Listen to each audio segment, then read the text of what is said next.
नमस्कार, आप सुन रहे हैं रेडियो V1 90.8 FM और आज हमारे साथ वरिष्ठ अधिवक्ता, इतिहासकार, साहित्यकार, रचनाकार, कवि हृदय और बहुआयामी प्रतिभा के धनी वरिष्ठ अधिवक्ता श्री हरिशंकर राजपुरोहित है।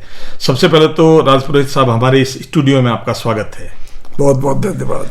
राजपुरोहित साहब, इतिहास तो युगों युगों से लिखा जा रहा है और भारत का इतिहास तो वो जैसे कहते हैं कि हरि अनंत, हरि कथा अनंता। तो आप तो खुद हरि हैं और आपने भी बहुत सी किताबें, बहुत सी रचनाएं आपने रची है और साहित्यकारों में, वरिष्ठ साहित्यकारों में श्रेणी में आपका नाम आता है। उम्रदराज व्यक्तित्व हैं, हमारे स्टूडियो में पधारे, हमें प्रसन्नता है। आपने बहुत सी किताबें लिखी, अभी जो लेटेस्ट आपने किताब लिखी उसका क्या नाम है?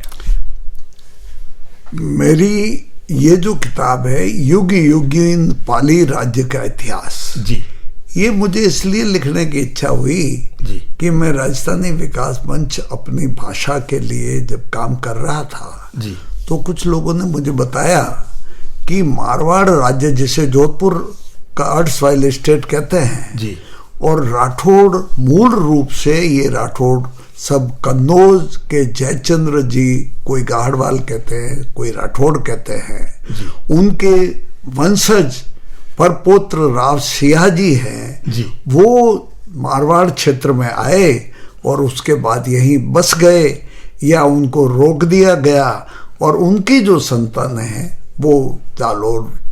तो ये पुस्तक जो क्या बताती है, मूल भावना क्या है, मूल बात क्या है और बताया क्या गया? ये क्या युगों युगों पहले जो पाली के पलीवालों की गाथाओं से जुड़ी हुई और मारवाड़ के राठौड़ों से जुड़ी हुई जो बातें हैं, और राठौड़ों के 9-10 स्टेट्स है भारत में जी, बीकानेर राजस्थान में, किशनगढ़ पास में गुजरात में, ईडर, सीतामऊ मध्य प्रदेश में, ये भी मारवाड़ का, ये सब राठौड़ हिस्सा है। मारवाड़, नवकोटी मारवाड़ तो अकेला जोधपुर में 9 खंड थे। ठीक है, चलो। अमरकोट तक हम, पाकिस्तान सिंध तक हमारा राज्य था, जोधपुर मारवाड़। लेकिन बीकानेर जोधपुर मिलके तो आधा राजस्थान हो जाता है, किशनगढ़ मिलकर के राठौड़ों का। बिल्कुल।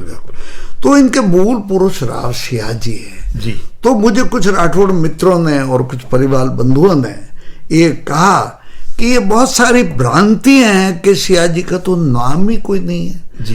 तो किसी ने कहा सिंह की टोली से मिले हैं, किसी ने कहा सिंह का दूध पीकर के सिंगनी का बड़े हुए हैं। इस प्रकार से कई कथाएं थी। वास्तविकता क्या है? वास्तविकता यही है कि राव सियाजी है, ये सेतराम जी के पुत्र हैं जी, और सेतराम जी हरिश्चंद्र जी के पुत्र हैं, और हरिश्चंद्र जी के पिता विश्व प्रसिद्ध और कम से कम उस जमाने में भारत के बहुत बड़े दानी और महापुरुष जयचंद्र राठौड़ हुआ करते थे, जो कन्नौज के राजा थे। लेकिन कुछ कारणों से पृथ्वीराज चौहान जो अजमेर के थे, वो भी बड़े वीर और धुरंधर थे, उनसे उनका युद्ध हो गया। उस विषय को भी अपन नहीं लेंगे। और उस मोहम्मद गोरी के युद्ध के टाइम जयचंद्र जी चुप रहे, क्योंकि पृथ्वीराज से उनकी बनती नहीं थी। वो बेटी का अपहरण करके ले गया था, ऐसा आरोप था।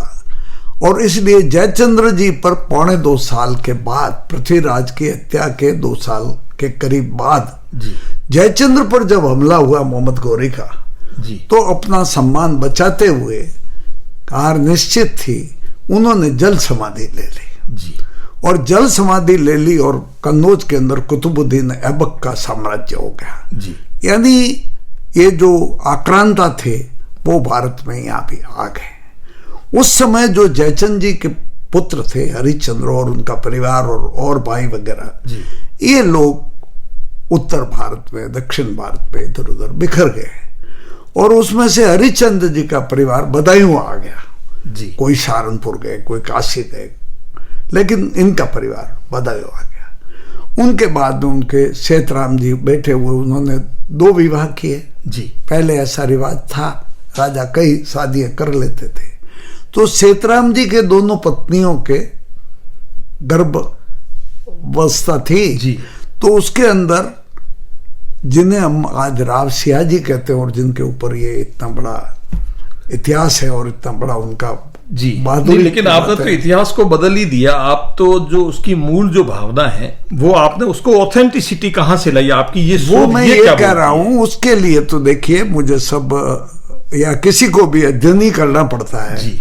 तो विश्वनाथ रेऊ हैं, जी। उनके इतिहास को पढ़ा। हीराचंद गौरी शंकर जी ओझा हैं जो मेवाड़ उदयपुर राज्य के इतिहास के विभागाध्यक्ष थे, जी उनको पढ़ा। बीकानेर के राजकवि जय दयाल दास सिंडायत, ठीक है ना, चारण थे, राजकवि थे, उनका लिखा इतिहास पढ़ा। मारवाड़ जोधपुर के दीवान थे मूथा नैन सी प्रसिद्ध, मुथलैन सिंह हाँ, की ख्यात भी तो अपने मारवाड़ उनकी की काफी ख्यातें आती है। हाँ। तो उनके द्वारा लिखा हुआ जोधपुर का इतिहास पढ़ा, मारवाड़ी परगनारी विगत, हाँ परगनारी विगत भी आप ये पढ़ा। नहीं, लेकिन आपके पुस्तक को तो एक बीच में मेरे को प्रश्न याद आ गया, उसका जो प्राकथन जो लिखा आपने और उसके ऊपर तो जो वो इसलिए लिखना पड़ा कि मैंने कर्नल टॉड को पढ़ा, मांगीलाल शर्मा को पढ़ा, सब जो मिलाकर के राठौड़ों के इतिहास को पढ़ा, विभिन्न और भी कई लोगों का। उसके बाद मैं कन्नौज गया। जी तो कन्नौज में मुझे एक प्राचीन मंदिर के पुजारी, वो उस समय मैं तो 16-17 में गया था, मतलब 7 साल पुरानी युवा बात अवस्था है, में गए जी। नहीं 7 साल पहले ही गया था। जी लेकिन वहां पर वो करीब 90 साल के थे।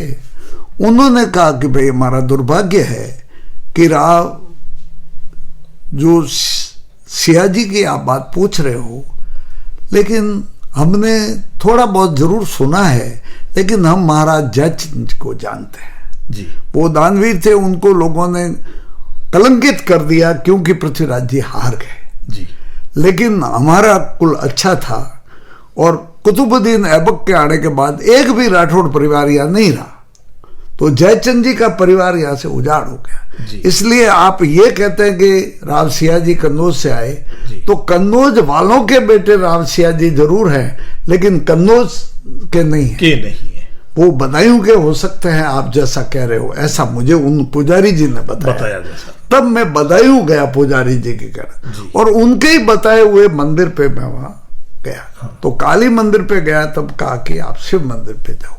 वो पुजारी जी यंग थे। जी वहां गया तो एक 60-70 साल के थे। तो उन्होंने कहा मैं तो पूरा पता नहीं है, लेकिन यहाँ राव सिया के और उनके पुरजों के किला जरूर है। अच्छा तो खंडहर है वहां, किले कोई नहीं है। जी तो मैंने कोई मंदिर की फोटो वगैरह वहां से ली कलेक्ट ली के भाई राठौड़ों के ये मंदिर, वैसे दंत कथाएं क्या थी वहां? हाँ, तो वहां पता चला कि यहाँ ये इतिहास पता चला जी कि राव सियाजी है, जी। इनके पिता सेतराम की पत्नी के, ये बड़ी पत्नी के पुत्र थे। जी। तो राजा यही बनते, राजकुमार यही बनते। लेकिन जो छोटे वाली थी, उसका जो पुत्र है वो 5-7 दिन बाद पैदा हुआ। तो उसने क्या किया कि जब नामकरण का टाइम आया 15-20 दिन बाद, जी इनके जन्म के बाद, जी तो उस समय जब पंडित को बुलाया गया, तो राज जोशी को ये इनके प्रकारे छोटी रानी ने या ठुकरानी ने अपने बच्चे उसको को बड़ा अपने बता बस दिया। में पता नहीं, उसने उसको इस तरह से दबा दिया, चाहे प्रलोभन में चाहे भयग्रस्त करके, कि उसने ये कहा कि ये जो जिसको आज हम रावसिया कह रहे हैं, जी कि इस बच्चे का जो जन्म हुआ है वो मूला नक्षत्र में हुआ है, जी वो सोने के पाए में हुआ है। इसलिए अगर ये 30 दिन इस स्थान पर रह जाता है माँ बाप के साथ या इस राज्य में, तो राज्य का पतन हो जाएगा और अकाल दुर्भिक्ष आ जाएगा, युद्ध छिड़ जाएंगे और मतलब बहुत नुकसान हो जाएगा। इस पर अंत संक्षिप्त में मैं ये कह दूं कि इसका अर्थ ये हुआ कि इस बच्चे को मार देना चाहिए, हटा दिया जाना चाहिए। पंडित ने तो अपने कान मूंद लिए कि हम तो ब्राह्मण हैं, हम तो कुछ नहीं कर सकते, हमने तो आपको भविष्य बता दिया है। आखिर जो भी था, किसी लोगों ने सलाह दे दी कि अब ये 10 दिन का बच्चा है, 20 दिन का बच्चा है, इसको दफन कर दिया जाए। जी तो कोई यंग रसालदार सुबदार जी आदमी को, उसकी टीम को कहा गया कि जाओ और इन कंवर साहब को आप दफना के आ जाओ। तो उस जिंदा लाश को लेकर के जैसे ही वो जाते हैं, जी विधि को क्या मंजूर था कि पता नहीं। हाँ। तो इसलिए उस बालक के प्रति प्रेम जग गया, और जो युवा लेकर के जा रहा था इंचार्ज, उसने क्या किया कि एक गुफा बदायूं के अंदर पहाड़ी में देखी, तो उस गुफा के अंदर छोड़ फेंक दिया। उस समय टेरिकॉट तो थे नहीं, सूती कपड़े थे, तो सांस चल रही थी, तो शेरडी कहते हैं कि प्रसव में अंदर होगी, तो शेरडी के वो लगे, उसके भी बच्चे हो गए, ये हो गया। शेरडी का दूध पी करके शेरडी ने उसको चाटा, वो पला पड़ा। अब अभी तक तो वो सिया है नहीं जी। एक बालक राजकुमार है, उसको फेंक दिया गया। अब उसके जो राजगुरु थे बदायूं के, पहले कन्नौज के कह दो, उस परिवार के जो थे श्री गौड़ ब्राह्मण थे, जो आज के मारवाड़ में तिवरी वर्ली के पुरोहित जी हैं, तिवरी ठाकुर साहब जी, उनके पूर्वज जी। तो अच्छा, वो श्री गौड़ अपभ्रंश होकर के सेवड़ हो गया है जी। अच्छा, सेवड़, हाँ, जो राजपुरोहितों में गोत्र आती है, गोत्र आती, ठीक है। तो श्री गौड़ ब्राह्मण थे, श्री गौड़ सेवड़, अपभ्रंश होकर सेवड़ हो गया। तो तिवरी राजपुरोहित जी, वर्ली के राजपुरोहित जी, या जो सेवड़ राजपुरोहित है भी कहते, जहां जहां भी राठौड़ है, उनके राजगुरु आज भी मतलब राज्य विलीन हुए तब तक सेवड़ी है, वही रहे, ठीक है। अब उन पुरोहित जी जैसे ही घर गए तो बड़े मायूस उदास थे जी, क्योंकि एक राजकुमार की आज हत्या हो गई, हत्या करके आए, बाल हत्या थी। तो जैसे ही उनके घर पे जाकर उनकी पत्नी ने कहा कि कुछ मुंह धोइए और कुछ कीजिए, तो उन्होंने कहा कि आज हम कुछ नहीं ले सकते, और उन्होंने ये दुखद घटना बता दी। इस पर पति पत्नी पहले तो लड़ाई हुई आपस में कि आप पुरुष ऐसे ही हो, कि उस बच्चे का क्या दोष था और आपने ये कहा। उन्होंने उससे क्षमा मांगी कि मैं किसी प्रकार दोषी इसमें नहीं हूं, फिर भी मैं गोदान कर दूंगा, अगर फिर भी मेरा कोई इनडायरेक्ट भी कोई अपराध है तो, और मुझे क्षमा करो, मैं इसमें नहीं हूं। कालांतर में क्या होता है, साल 1.5 साल कुछ दिनों बाद वो पुरोहित जी अपने काम से जंगल के अंदर से विचरण कर रहे होते हैं जी। तो विचरण करते हुए एक अजूबा देखते हैं जी, कि अनोखी बात देख रहे हैं कि शेरों के झुंड के अंदर एक मनुष्य का बालक है, वो भी चल रहा है, हाथ और पांव उसके नीचे, उसी तरीके से उनको वो घटना याद आ जाती जी। और वो जाल डाल करके अपने लोगों के सहायता से उस बालक को बचा लाते हैं जी, और अपने घर ला करके अपनी पत्नी को, उस पुरोहिताने को देते हैं, और कहा कि देवी अब तुम इसको संभालो। और सकल सूरत से भी वो लग जाता है कि ये राजा का कुंवरी है। अब वो उसको करते हैं। संयोग से 5-10 दिन 20 दिन बाद वो छोटे कुंवर साहब जो होते हैं जी, सेतराम जी के, उनका जन्मदिन मनाया जा रहा होता है। तो पुरोहित जी भी वहां होते हैं जी। तो राजा जी और पुरोहित जी जब पास बैठते हैं जी, और वो उनके मन में अपने घर में जो बालक है उसके प्रति भाव आते हैं कि आज ये यहाँ होते तो इनका ये जन्मदिन पहले मनाया जाता, ठीक है ना जी। ये विचार कर रहे होते, और राजा जी उसको देख करके कहते हैं कि अरे आप रुचि नहीं ले रहे, आपका ध्यान किधर है। इस पर वो बहाना बनाते, नहीं कठपुतली का डांस अच्छा है, ऐसा है वैसा है। लेकिन आखिर जाकर के उनके बोलने में मुंह से वो निकलती है बात, लड़ाई हो जाती है। वो कहते हैं कि भाई अगर आज वो भी होते कंवर साहब तो राम लक्ष्मण की जोड़ी बढ़िया जम जाती जी, बहुत अच्छा लगता।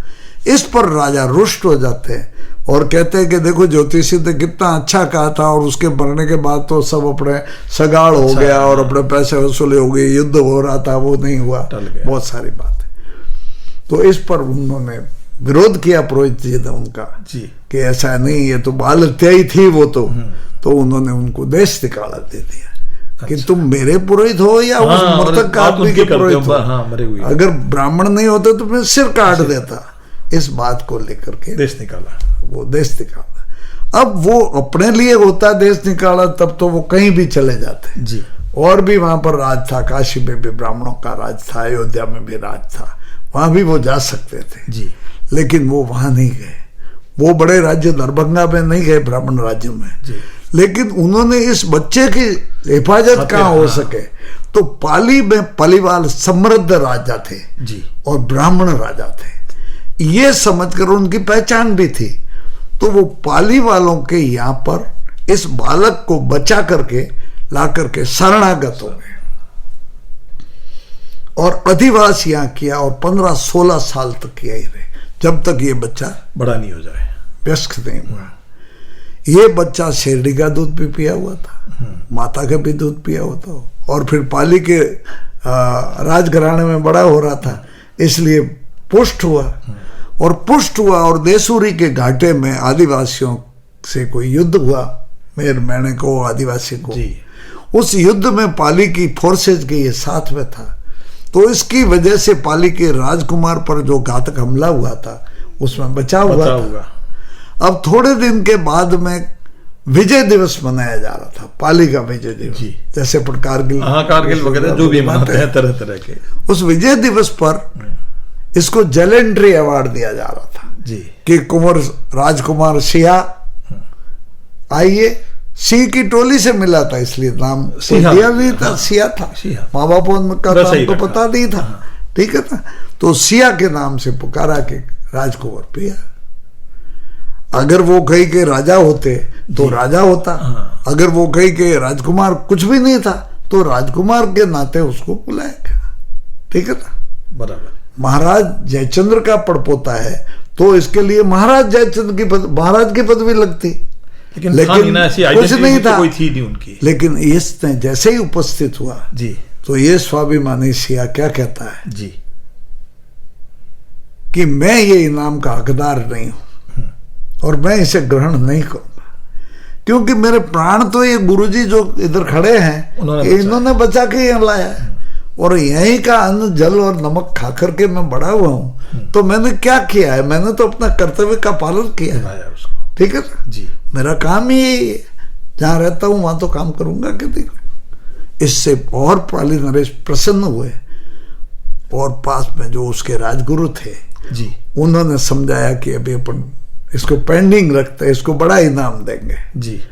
और वो आपस में बाद में चर्चा करते हैं कि देखिए पाली नरेश, आप तो बहुत बड़े हैं, लेकिन आपको ध्यान नहीं पड़ रहा है, ये लड़का जवान हो गया है, अब इसकी शादी भी करनी है जी, और इसको अपने खर्चे गुजारे के लिए इसको कोई जमीन भी चाहिए।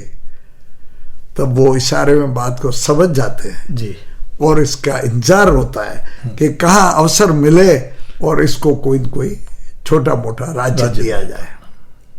तो पाली तो अपने आप में एक समृद्ध और व्यवसायिक केंद्र था जी। तो दिल्ली के आक्रमण भी पाली पर कई हुए थे, लेकिन पास में सभी क्षत्रिय राज्य थे, उनकी बड़ा उनसे अच्छा प्रेम था। मेवाड़ है, नाडोल है, सिरोही है, खेड़ है, मंडोर है जी, इनका अच्छा संबंध था। तो खेड़ पर डाभी राजा राज कर रहे थे जी। डाभी और गोहिल क्षत्रिय जो थे जी, साला बहनोई, उनका राज्य बालोतरा के पास खेड़ है। हाँ, टेम्पल जो है का मंदिर बाड़मेर जिले में, अब तो बालोतरा जिला हो गया जी। तो वहां पर राज कर रहे थे, तो उनकी आपस में लड़ाई थी। तो आज जैसे हर देश के जासूस दूसरे देश में होते हैं, पहले भी ऐसा ही था। होता था। तो उनको पता चला कि यहाँ पर कमजोरी है, तो उन्होंने अपनी फोर्सेज को रावसिया के साथ भेज करके, रावसिया तो अकेले थे, ठीक है ना, उनका तो कोई परिवार भी नहीं था, तो वो बालक जो 2 साल का बालक यहाँ संवत 1272 में आया था जी, और जिसकी मृत्यु कह दो या शहीदी कह दो, एम्बुश उसका हो गया मुस्लिम फौजों से जी, वो विक्रम संवत 1330 में हुआ जी। कब हुआ? 1330। जब 1272 में वो आया वो बच्चा, तकरीबन तो वो 1330 में मतलब के आसपास था, 58-60 का, तब उसकी शहीदी हो गई। वो क्यों हुई कि वो खेड़ पर जब राज्य कर रहा था जी, तो उसको पाली नरेशों की मदद से रावसिया की उपाधि दी गई। अगर उसका पुश्तैनी राज होता तो महाराज होता, तो लेकिन इन्होंने इसको राव की उपाधि दी। और अब राव सिया कृतज्ञ थे पाली के प्रति जी। कि पाली को कोई नुकसान होगा तो, क्योंकि मेरे तो आका हैं, हाँ, मेरे को पाला पोसा है, मुझे पाल पोसा मेरा वही हुआ है जी। तो 1330 के अंदर बलवंत नाम का दिल्ली का सुल्तान होता है जी, रजिया सुल्ताना के परिवार का जी। तो बलवंत आक्रमण करता है, वो फिरोज शाह द्वित के नाम से भी जाना जाता है जी। तो वो आक्रमण करता है और ये बात जब राव सिया को पता चलती है खेड़ पर जी, तो वो खेड़ से अपनी फोर्सेज लेकर के पाली वालों की मदद के लिए रवाना होते हैं जी, लेकिन दुर्भाग्य ये है जी कि वो पाली पहुंच नहीं पाते हैं। 12, 13, 14 किलोमीटर पहले विठू गांव आता है रोहित के पास। अच्छा। तो विठू गांव की सरहद में तालाब के किनारे वो एम्बुश हो जाता है, झुंड में घिर लिए जाते हैं। हाँ। और मुगल आक्रांतों द्वारा वो मार दिए जाते हैं। तो उनकी वहां पर थड़ी बनी हुई है, आज भी है थड़ी वो। हाँ, उस समय छोटा सा स्मारक और पत्थर की शिला खड़ी थी जी। लेकिन मारवाड़ के राजा, जोधपुर के निवर्तमान राजा गज सिंह जो है जी, इन गज सिंह जी ने अपने ट्रस्ट के द्वारा जी, अभी 7-8 साल पहले वहां छोटा सा 5x5 का एक मंदिर उस थड़े के स्थान पर मंदिर बनवाया है जी। और अच्छा उसको करने के लिए, ठीक है ना। मैंने भी सरकार को लिखा था कि वहां पर विठू से रोड बनाई जाए, क्योंकि विठू भी पहले ब्राह्मणों का ही गांव था, जागर वालों का और उनका। और बाद में जोधपुर में जब राठौड़ों के राज हुए तो महाराजा उमेश सिंह जी के टाइम अपने साले को ये दे दिया गया था, ओशिया वालों को जागीर पर। अच्छा। इसलिए वहां पर पुरोहितों का भी काफी बड़ा वास है और ओशिया के ठिकाने के अंदर में वो आता है ओशिया वालों का। ये तो जागीरी की बात कही। तो विठू पे उनका स्मारक है। मतलब पाली वो पहुंच नहीं पहुंच पाए। अब भ्रांति इस बात की है, सबसे बड़ी बात जी, कि इतिहास को जब कर्नल टॉड ने लिखा, विश्वनाथ रेऊ ने लिखा, हम भूल गए कि उनकी भाषा समझ नहीं पाए थे अंग्रेज की जी। तो उसने जो बोला वो हमारे इतिहासकारों ने लिख दिया। तो मूलराज सोलंकी पाटन के जो राजा हैं जी, वो राव सिया से 200 साल पहले हुए हैं। तो उनकी लड़की से मेरे भाई राव सिया जी शादी कैसे कर सकता है? हाँ। उनसे 7 पीढ़ी बाद में सिद्धराज सोलंकी जिसने सिद्धपुर बसाया जी, उसे जैसे सिद्धराज कहते हैं जी। तो वो 7 पीढ़ी बाद हुए और उनके जो डॉटर थी, इकलौती बेटी थी, वो पृथ्वीराज चौहान की दादी थी जी। तो पृथ्वीराज और जयचंद जो इनके परदादा है वो सब कालीन है। तो ये तो तय हुआ कि मूलराज सोलंकी पाटन के राजा की लड़की से शादी नहीं हुई। नहीं, उन्होंने लाखा फुलानी फूला के बेटे लाखा सौराष्ट्र वाले को मारा जी। मार नहीं सकते थे क्योंकि लाखा फुलानी तो मूलराज से भी उम्र में बड़ा था जी। और सच्चाई यह है कि लाखा फुलानी की बहन की शादी भीनमाल के सोलंकियों से की थी जी। और मूलराज की बहन की शादी भी भीनमाल के सोलंकी से की थी। तो सौतेला मामा था लाखा जी। और मूलराज सोलंकी भीनमाल का राजकुमार है और पाटन के चावड़ों का भांजा है। तो जब यहाँ लाखा ने अपने बहनोई को मार दिया मूलराज के बाप को जी, तो मूलराज अपने ननियाल चला गया और लाखा अपने भांजे को वहां ले गया।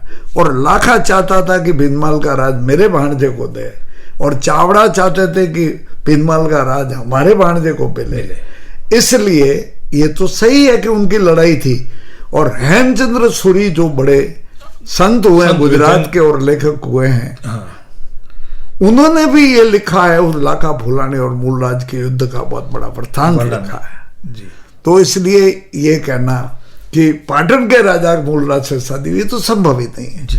तो इतिहासकार झूठ भी तो नहीं बोलते हैं, ये भी मेरे ऊपर विचार आया। तो इसका समाधान के लिए कहीं मैंने बीकानेर के अभिलेखागार को देखा जी, जोधपुर को देखा, हेमचंद्र सूरी के लेखों को देखा और उसके बाद में मुझे ये पता चला कि जब जैसलमेर में मैंने भाटियों का इतिहास पढ़ा जी, तो मुझे मालूम पड़ा कि लुद्रावा में जो जैसलमेर की राजधानी पहले लुद्रावा थी, लुद्रावा पर लाखा भाटी राज कर रहा था। लुद्रावा का लाखा भाटी जी, बीकानेर के पास के कोड़ुमंड के मूलराज सोलंकी से उसकी लड़ाई थी जी। तो मूलराज सोलंकी ठाकुर जो कोड़ुमंड का था, ये बाबूजी वगैरह कोड़ुमंड के हुए ना, हाँ है, आज भी उनके स्थान है, आज भी छोटे छोटे।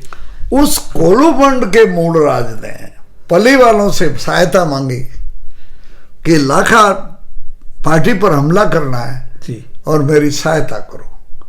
तो पली वालों के लिए सब बराबर थे, इसलिए पली वालों ने कहा कि आप आए हो तो हमारा आदमी बैठा है खेड़ पर जी, आप उससे मेरे नाम से बदल ले लीजिए।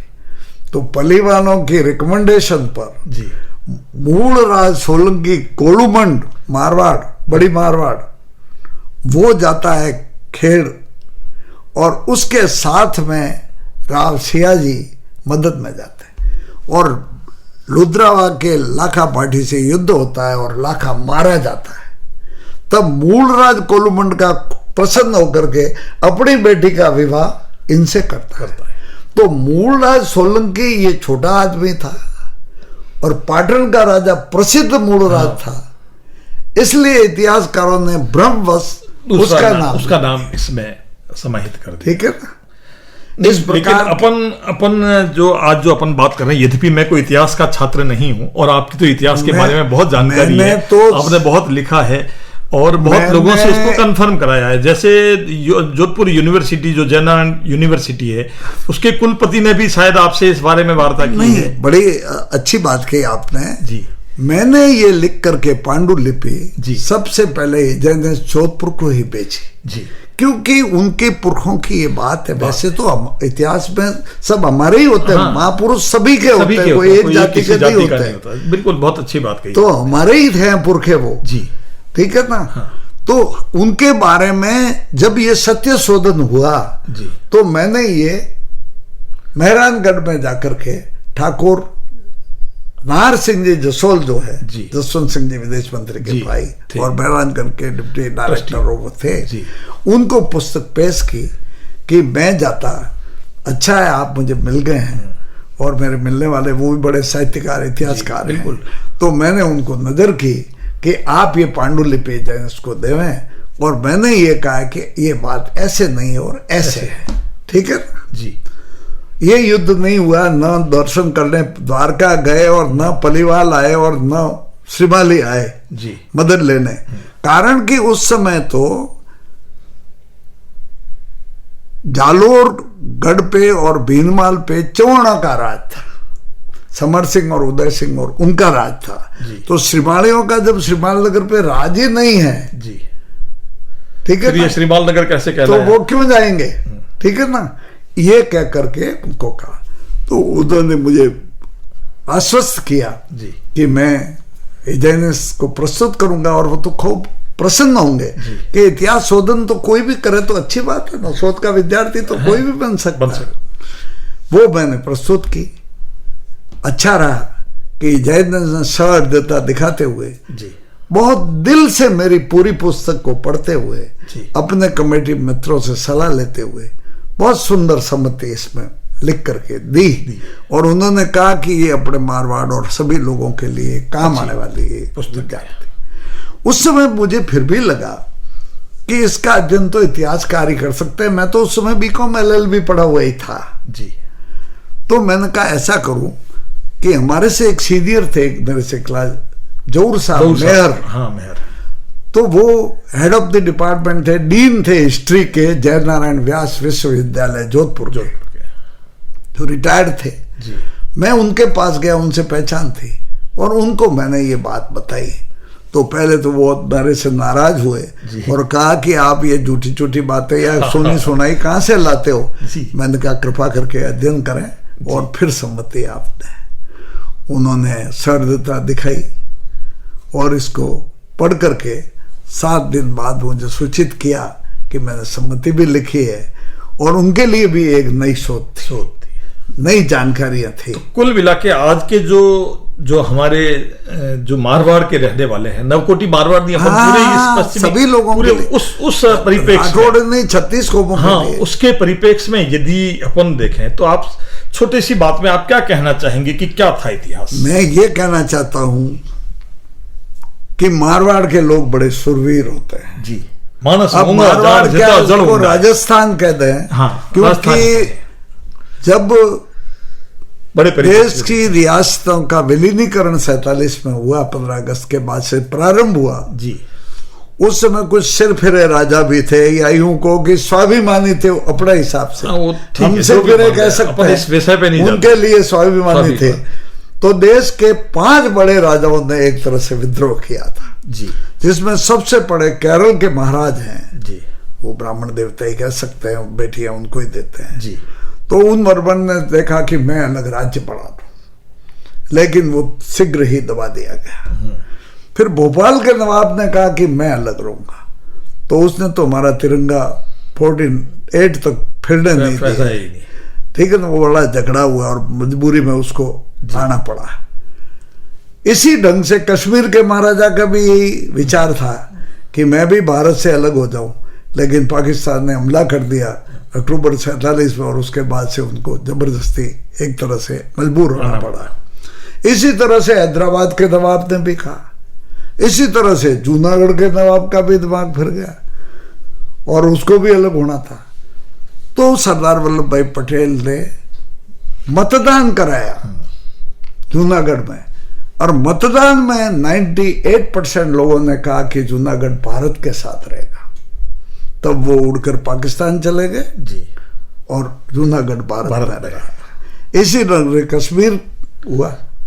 इसी ढंग से जोधपुर के महाराज थे, तो उन्होंने अपनी दोस्ती रिश्तेदारी से जैसलमेर को भी जाने नहीं दिया जी, और जोधपुर को लेने की मतलब अलग लेने की कर दी। जिन्ना ने ब्लैंक चेक दिया, लेकिन उन्होंने समझ में आ गई, कुछ लोगों ने समझा दिया कि देखिए ये फायदा इसी में है कि भारत पे हम रहें, और उन्होंने भी बहुत हिम्मत से अपनी बातें मनवा दी। और इन सब लोगों को बहुत अच्छा प्रिवी पर्स मिला, इनको रहने की बड़ी बड़ी जायदादें मिली, इनके पर्सनल जो आभूषण और धन थे वो इनको मिले। इसी पर आज ये 537 राजा हैं, वो आनंद ले रहे हैं। बहुत सुंदर बात कही आपने। 37 जो राजा हैं जी, इन्होंने दान में नहीं दिया है हमको, ये भारत की प्रजा की जो शक्ति थी, जिन्होंने अंग्रेजों को भगाया, जिन्होंने विदेशी आक्रांता, चाहे वो मुसलमान हो, शक हो, हूण हो, तूर हो, तैमूर हो, कोई हो, उनको भगाया। उस भावना के आगे द्रवित होकर और मजबूर होकर, द्रवित तो नहीं, आप शब्द द्रवित तो अपना वापस नहीं, लीजिए। कुछ लोग हाँ, द्रवित हाँ, हुए, हाँ, कुछ हाँ, अच्छे द्रवित लोग भी हो। थे जी, कुछ पोरबंदर वगैरह कुछ लोग थे, उन्होंने पहले से आगे बढ़ करके ये काम किया, इसलिए मैं कह रहा हूं। ठीक है ना, हो सकता है कि वो जो दंदी से जाता एक खासियत बता दूं जी, कि ये 537 या 50 रियासतें जो कहते हैं ना जी, उसमें से अकेली 313 रियासतें तो गुजरात में ही थी, जी, सौराष्ट्र में 213 थी, 213 रियासतें थी। ठीक है ना। तो सौराष्ट्र मतलब 100 देशों का राष्ट्र, 100 देशों का एक राष्ट्र था।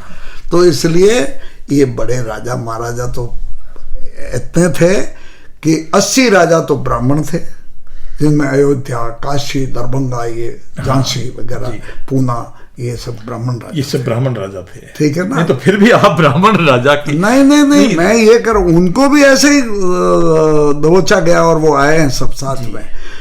फिर जाट राजा भी थे हमारे राजस्थान के अंदर भी, भरतपुर, धौलपुर, राजा, ठीक है ना।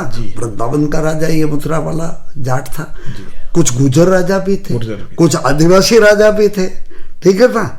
कुछ मतलब मुसलमान नवाब थे जो डोमिनेट करने वाले, वो उस एरिया के अपने राजा रहे। सभी जातियों के लोगों में राजा रहे, भले वो छोटे। अब गडरिये थे, वो भी राजा रहे। लेकिन अभी का तो काल एक राजा को एक अलग ही परिप्रेक्ष्य में देखता है, उसके बारे में नहीं, देखिए राजाओं ने भी अपने राज्य की हिफाजत और जनता की हिफाजत तो की है ना जी। मजबूरी में भले उन्होंने कई बार अपनी बेटियां भी दी है, वो इसलिए कि ये नरसंहार हो जाएगा और सब जनता बर्बाद हो जाएगी, मेरा मान अपमान क्या चीज है। तो उस मजबूरी में और उन्होंने ऐसा संबंध, उन्होंने, ये जरूरी था। कुछ लड़ करके स्वाभिमान के लिए मर गए। हमारे अंदर भी देखो ना, भगत सिंह के टाइम के भी देखो, काकोरी कांड को देखो। हमने कह दिया ये गाड़ियां लूटते हैं, वो अपने लिए लूटते थे क्या? वो अपने लिए तो नहीं। ऐसे का ऐसे पूना के जब ये पेशवाओं ने झांसी की रानी के वजह से जब लड़ाइयां की, तो हम कहते ये पिंडारी है। पिंडारी कौन होते? क्रांतिकारी लोग थे, अंग्रेजों को जो मारते थे, अंग्रेजों के पिट्ठुओं को मारते थे। उनको पिंडारी। एक प्रश्न मेरे को आज यहाँ पैदा होता है, एक प्रश्न यहाँ पैदा होता है कि एक अंग्रेजी की कहावत है कि hatred can not be conquered by hatred, hatred can only be conquered by love. बिल्कुल, प्रेम से घृणा को प्रेम से ही जीता जा सकता है। लेकिन कोई व्यक्ति जब घृणा इतनी करता हो कि वो सोच समझकर योजनाबद्ध रूप से घृणा करता हो, तो उसको डंडे मार करके या उसका दिमाग तभी ठीक किया जा सकता है। उसके हाथ पांव तोड़ करके या उसके सिर में चोट पहुंचा करके। मारवाड़ी के कहावत है कि कालों ने कूटना हो रहा न जाना दो रहा, लातोरा देव बातों नहीं माने, यूं। ये बात भी बाकी ये सही है कि घृणा से घृणा देखिए ना जीती नहीं जा सकती है। कई आक्रांता है, सब यहाँ घुल मिल गए जी। हमारी 36 कौमों में कई जाति है, जाटों में, सिखों में, हमारे ये कुल भी जिनको कड़बी कहते हैं, आजड़ा कहते हैं, इनमें भी सगुण है। तो ये वही सगुणों के सिपाही हैं, वो यहाँ रह गए, हमें विलीन हो गए, तो हमें कहाँ ऐतराज है? सनातन का अर्थ ही यही है कि आदि अनातन चलता रहता है। इसमें तो गंगा में सब आते रहते हैं, जाते रहते हैं, ठीक है ना? उल्टो सुल्टो ये हमारे समझ का फेर होने से जी ये हमारा झगड़ा। कैसे समझ हम जालोर में बैठे हैं जी और आपके इस पवित्र स्थान पर बैठ करके कहता हूं जी कि जालोर का नवाब ताज खां था जी, और ताज खां की दिल्ली का सुल्तान अकबर था जी। ये ताज खां की बावड़ी है, ये ताज खां के नवाब ने ताज खां ने बनाई है, ठीक है ना? वो राणा प्रताप के साथ लड़ा था, वो राणा प्रताप के साथ लड़ा था जी। कौन? जालोर का ताज खां, वो अकबर के साथ नहीं था। और कल का किस्सा बता दूं, सिरोही अहमदाबाद के साथ था जब महाराजा अभय सिंह जी युद्ध करने गए तब जी। तो जालोर के नवाब ने सिरोही को समझाया। नहीं तो पालनपुर के हुजरे भी आज यहाँ बने हुए हैं। पालनपुर नरेश के अधीन कबीला लोग रहा। पालनपुर नहीं है, प्रहलादनपुर है। धारा परमार का छोटा भाई प्रहलाद था जी, उसके बसाया हुआ नगर प्रहलादनपुर है जी। और जालोर का जब नवाब था जी, उसके परिवार ये लोहाना बिहारी है, अफगानी है, अफगानिस्तान से बिहार आए और बिहार से जालोर आए, इसलिए जालोरी हो गए। और अफगानिस्तान बिहार से आए इसलिए जालोर में आते समय बिहारी हो गए, ठीक है ना? तो उनके पूर्वजों ने यहाँ पर 200 साल राज किया, इसलिए उनके यहाँ पर है। ये अमराबाई नाम की हिंदू रानी थी, उसके नाम से बनाई हुई है। और मैंने एक डॉक्यूमेंट्री बनाई है बावड़ियों पे। हाँ, तो अमराबाई है, वो अमराबाव है, वो जालोर के नवाब की पत्नी थी। और मैं आपको उस हजूरे में बता दूं कि उसकी कब्र भी है अमराबाई की, वो मैंने देखी टैग की हुई लगी हुई। तो मैं पालमपुर में पढ़ा हुआ हूँ कीर्ति स्कूल में 48-9 के अंदर, इसलिए मुझे जालोर और अब ये पालमपुर का नवाब कौन है? ये जालोर का प्रहलादनपुर का जो नवाब है जी, वो जालोर का नवाब है। बादशाह शाहजहां के टाइम पे जोधपुर के राठौड़ महेश दास को जालोर की जागीर दे दी गई, तो उसको हटाने के लिए जालोर के नवाब को पालमपुर की दीवानगी दी गई। तो पहले पालमपुर का दीवान कहलाता था जी। अंग्रेजों ने उसको नवाब की पदवी दी। जब उसकी अंग्रेजों से दोस्ती हुई तब वो नवाब कहलाया, पालमपुर का नवाब कहलाया। पालमपुर की लड़की राधनपुर दी हुई है। और एक नई बात बता दूं जी, हिंदू मुस्लिम एकता की कहो या कुछ और को जी, पालमपुर के नवाब के भाई की बेटी नूर बाई साहब जी, नूर मोहम्मद की बेटी जो है जी, वो नूर मोहम्मद की बेटी नूरानी बेगम, वो ध्रांद्रा के राजकुमार मेघराज सिंह से ब्याही थी जी। तो ध्रांद्रा का राजा जोधपुर के राजा हरवत सिंह का साला है। जोधपुर के महाराज हरवत सिंह का जो साला है जी, उसकी शादी कहाँ हुई? पालमपुर नवाब की बेटी से। तो पहले ऐसे होता था, ठीक है ना। बहुत अच्छी सी जानकारियां आपने आज हमारे श्रोताओं को दी है। आप सुन रहे हैं रेडियो V1 90.8 FM, और जैसा कि मैंने आपको बताया, वरिष्ठ अधिवक्ता और साहित्यकार, इतिहासवेत्ता और बहुआयामी प्रतिभा के धनी आदरणीय श्री हरिशंकर जी राजपुरोहित आज हमारे साथ हैं। इन्होंने अलग अलग विषय पर शोध किया है। यद्यपि मैं इतिहास का छात्र नहीं हूं, लेकिन जितनी महत्वपूर्ण जानकारियां आपने बीच में बोलूं, मैंने भी 77 में जब मुझे पता चला कि मैं एमए नहीं हूं इतिहास में, तो मैंने एमए इतिहास 77 की उम्र के बाद में किया है, 80 के पहले किया है। एकेडमिक मेरी अपनी नज़र में, मैं कहता रहता हूँ कई बार, हमारी ये जो आरजे रिकॉर्डेड जो ये इंजीनियर बैठी है, कि एकेडमिक क्वालिफिकेशन से कोई नहीं होता है। मारवाड़ी में कहावत याद है कि हाँ, अकल यारी उपजन दीदा लगे डॉम। तो आपने जो आपने बाई बर्थ, जो हमने तो बाल्यकाल से, जब मैं सोचूं कि मेरे को जब से समझ आई तब से मैंने आपको देखा है, और अधिवक्ता के रूप में मेरी समझ में आप बहुत पहले अधिवक्ता रहे होंगे। आज मेरी भी एज इतनी हो गई है, मैं 67 में वकील हो गया जी। तो बस मेरा तो जन्म ही 63 का। बहुत बहुत धन्यवाद, आप हमारे स्टूडियो में पधारे और इतनी सुंदर जानकारियां दी आपने। बहुत अच्छा लगा मुझे, धन्यवाद, बहुत धन्यवाद।